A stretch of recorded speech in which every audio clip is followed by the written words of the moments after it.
and no other so desirable. Her dainty feet were sandal-clad, while her head remained bare of covering other than her silken tresses. Necile's duties were few and simple. She kept hurtful weeds from growing beneath her trees and sapping the earth food required by her charges.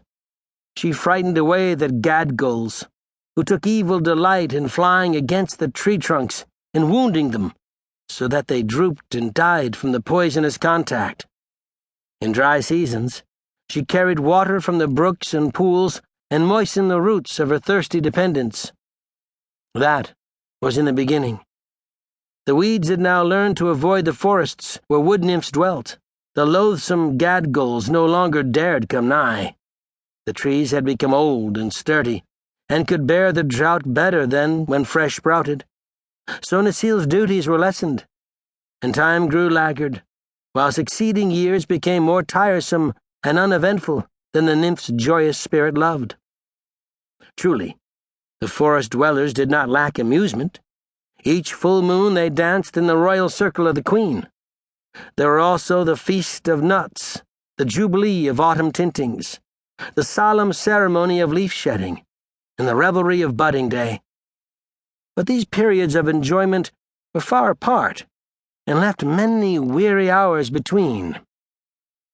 That a wood nymph should grow discontented was not thought of by Necile's sisters. It came upon her only after many years of brooding. But when once she had settled in her mind that life was irksome, she had no patience with her condition, and longed to do something of real interest, and to pass her days in ways hitherto undreamed of by forest nymphs. The law of the forest alone restrained her from going forth in search of adventure.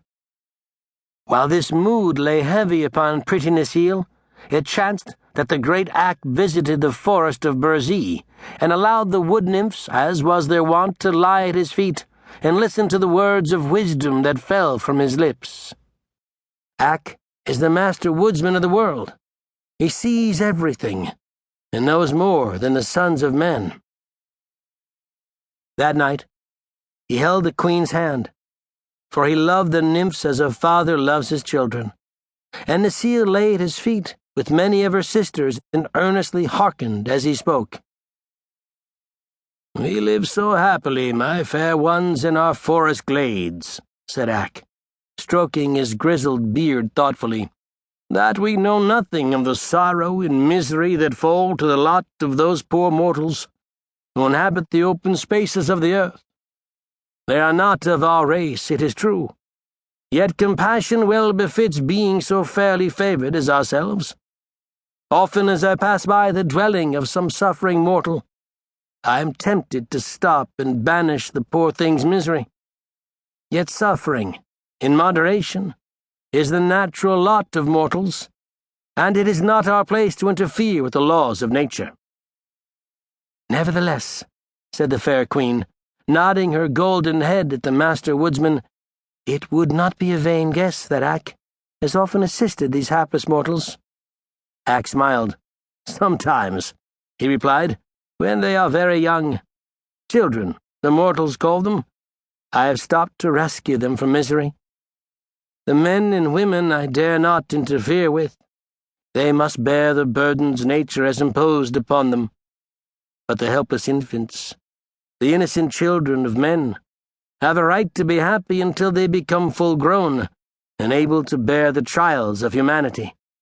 So I feel I am justified in assisting them.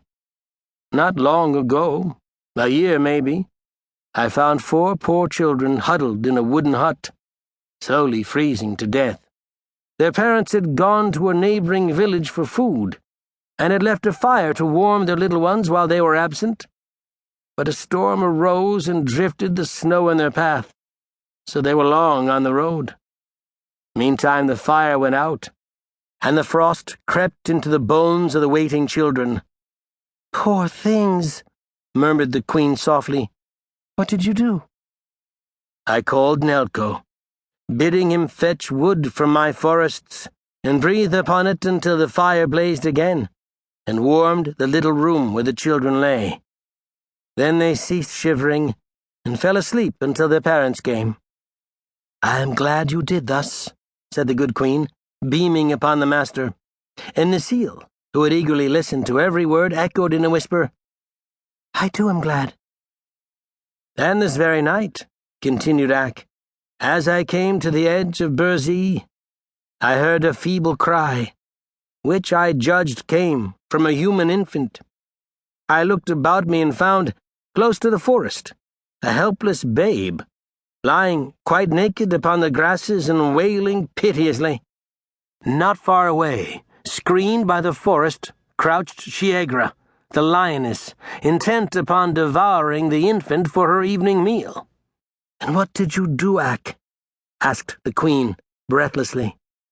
"Not much, being in a hurry to greet my nymphs."